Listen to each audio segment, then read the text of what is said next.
नमो बुद्धाय, जय भीम मित्र हो. स्वागत आहे तुमचं एका नवीन आणि माहितीपूर्ण व्हिडिओमध्ये. तर आजच्या व्हिडिओकडे वळूया. बुद्ध हिंसेच्या विरुद्ध होते, परंतु ते न्यायाच्याही बाजूला होते. जेथे न्यायासाठी आवश्यक असेल तिथे त्यांनी बळाचा वापर करण्यास परवानगी दिली होती. ही गोष्ट वैशालीचा मुख्य सेनापती असलेल्या सिंह सेनापतीशी झालेल्या त्यांच्या संवादातून उत्तमरित्या दर्शवल्या गेली आहे.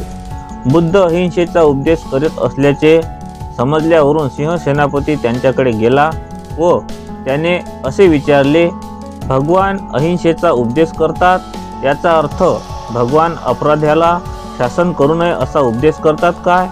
आमच्या बायका मुलांचे व आमच्या संपत्तीचे रक्षण करण्यासाठी आम्ही युद्धावर जाऊ नये असा उपदेश भगवान करतात काय?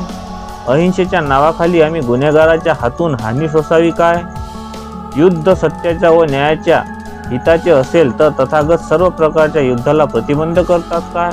असे असंख्य प्रश्न तो बुद्धासमोर मांडू लागला.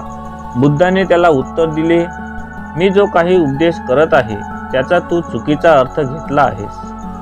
अपराध्याला शिक्षा झालीच पाहिजे व निरपराधी माणसाला सुटका देखील झाली पाहिजे.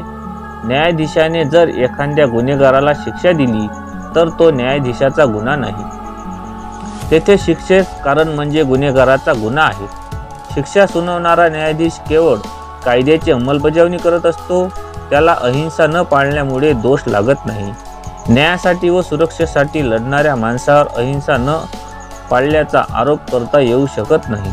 जेव्हा शांतता राखण्याचे सर्व उपाय यशस्वी ठरतात तेव्हा होणाऱ्या हिंसेची जबाबदारी जो युद्ध सुरू करतो त्याच्यावर येऊन पडते. दुष्ट शक्तींना कोणी कधीच शरण जाता कामा नये. युद्ध असू शकेल पण ते स्वार्थी हेतूसाठी असता कामा नये असं तथागत भगवान बुद्ध म्हणतात. व्हिडिओ आवडल्यास चॅनलला सबस्क्राईब करा, लाईक करा, शेअर करा, आपल्या मित्रांपर्यंत पोहोचवा. जय भीम, नमो बुद्धाय.